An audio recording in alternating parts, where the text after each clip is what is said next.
बहुत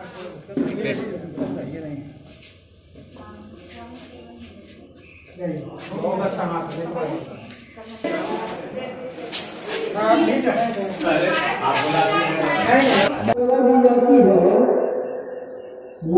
वैद के तमाम हमें को कला दी जाती है कि यहाँ पंचायत भवन में मेडिकल टीम आ चुकी है। पंचायत भवन में मेडिकल टीम आ चुकी है।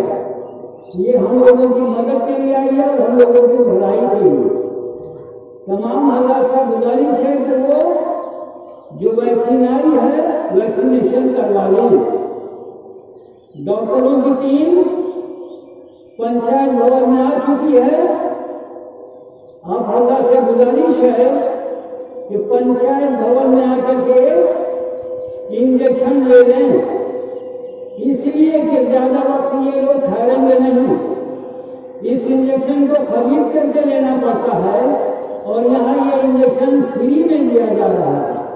इसलिए आप हल्ला से गुजारिश है कि पंचायत भवन में पहुंच करके इंजेक्शन ले लें। धन्यवाद धन्यवाद। मस्जिद से ऐलान करना माइक से हाँ कि टीम पूरी आई हुई है आपके फायदे के लिए, आपकी हिफाजत के लिए, ताकि आप हर तरह के खतरे से महफूज रहें।